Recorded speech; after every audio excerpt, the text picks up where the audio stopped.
want to get ahead, making a final twist on every deal just before the closing. I'm brutalizing all my suppliers to the last nickel on when I paid them. That's not my system. So Charlie, you said in your almond, this is one of the best deals you've ever encountered, the one that you didn't close with a snuff manufacturer. Yeah. Can you go a little bit more in detail in that? And we're both That was Conwood. It's an addictive product. People are totally hooked. They're the number 2 person in the market. They all believed in their product. Every damn one of them chewed tobacco. And the figures were just unbelievable. There was virtually no financial issue, nothing but money. And the cancers caused by that mouth tobacco is maybe 5% of the cancer you get from cigarettes. But it's not still. You definitely are going to kill people with that product and have no reason to die. It's the best deal we ever saw. We couldn't lose money doing it. And we passed. Fade in, fade out. Jay Pritzker, who was then head of the trustees or something at the University of Chicago Medical School. Pritzkers are big in Chicago. He just snapped it up so fast. The Pritzkers made $2 or $3 billion out of that. But do we miss the $2 or $3 billion we would easily have had? Not an iota. If we had a moment's regret, not an iota. We are way better off not making a killing out of a product we knew going in was a killing product. Why should we do that? On the other hand, if it was just a marketable security, we wouldn't feel that the morality of it was ours. But it's going to be our subsidiary. And we're going to be paying the people that are advertising on tobacco. That's just too much for us. We're not going to do it. Charlie, is there any one question you've anticipated being asked in your whole life that you've not been asked yet? That's a good question. Why didn't they ask that? What's that asked? Some people ask me this, what question should I ask you that will help me?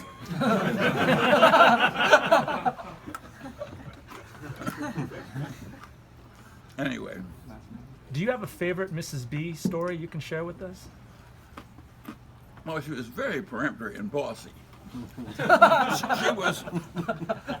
she was illiterate in English, although she was fluent in Yiddish. And she could make arithmetic complications in her head that you can't make. I mean, she knew exactly how many yards there were, 26 and a half by 104 and a quarter in her head. And she was there, but she was a very bossy, domineering, hardworking woman. And it was, she worked herself 100 hours a week, and she had sons-in-law who were the nicest people, and they worked maybe 50 hours a week after they were filthy rich. She called them those bums.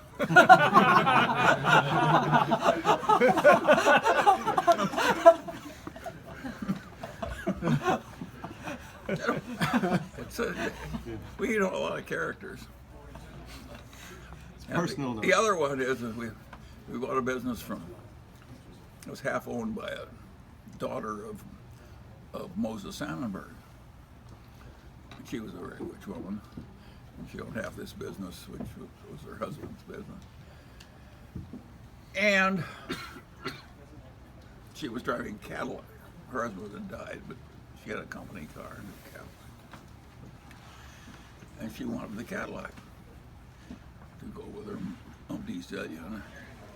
And so she told her lawyer to ask Mr. Bobbitt to give me the Cadillac. And she told the lawyer what to say. She said, tell Warren, she said, that a lot of people give money to poor people. But that's easy. They get the reward and fulfillment of helping the poor and observing the tenets of religion. Because the real charity that's unusual is giving money to the rich. And so she made that pitch to Warren. The lawyer was very embarrassed to do it. To tell her I'll sell it to her at a wholesale blue book, which she finally did. But she said, but she first made the pitch that we should give her the car because it was so much more generous to give to the rich. It was so more unusual. That woman had an adopted child who she was a genius. And so she would rent Carnegie Hall and let the child conduct an orchestra. The rich can get quite eccentric. Charlie, can you go back to the Nixon years when you bought the Washington Post and how that whole situation panned out? The market cap of the Washington Post was $75 million when we bought it. You could have sold it in an afternoon, every single asset, for $400 or $500 million. So it was a good business, not just a Graham stock, but it was also a Graham stock because it was so cheap. And they also had a business that was likely to destroy its competitor, making it a monopoly. Now, it was only a tiny little amount of money could go in. That's what makes it hard for you people. It's a great investment, but maybe it will absorb $4 or $5 million. Have you seen an opportunity like that since? Which we did, and by the way, that maybe it was 10 million. We got 10 million into it. At the top, it was $1 billion, but we only did that once. So it's a great story, but now that helped us way back to have that extra $1 billion on our balance sheet. But that was an opportunity that would take billions of dollars. That's why what happens in the past in Berkshire can't happen again. That little opportunity for $10 million investment was wonderful, but we don't have a lot. If you look at Berkshire, you'd think we'd have 10 investments that are each up, say 10 times. We put in $1 billion and now it's 10 billion, and then we have 100 billion in 10 companies. But we don't. We had 3 or something. And it's not that damned easy to find these damn things that you can identify. It's not that damned easy. Thank you again, Charlie, for all your continuous sharing. Really appreciate it. Now, I'm glad you guys are still having fun doing it, and I'm glad you're not discouraged. You shouldn't be, but you know, everybody who did the value investing in my generation and plugged away at it, you didn't have to be that smart even. They all did well. And yours is going to be more difficult. Yeah. Is there a good? But you know, you want something to do anyway. So that's kind of interesting to do. So the fact that it's difficult shouldn't discourage you that much. Is there a good systematic approach to learning from one's mistakes, like so that you don't repeat them? Is there something that's worked for you in terms of postmortems? We were active enough so we had some mistakes to remember. It's hard to learn. We learned a lot vicariously because it's so much cheaper.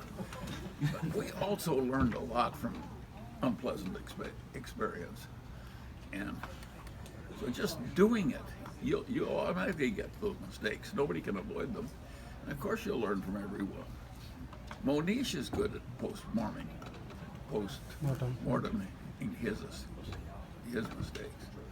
And What did you say when Dexter Shoes came up? Were you for it or against it at the time?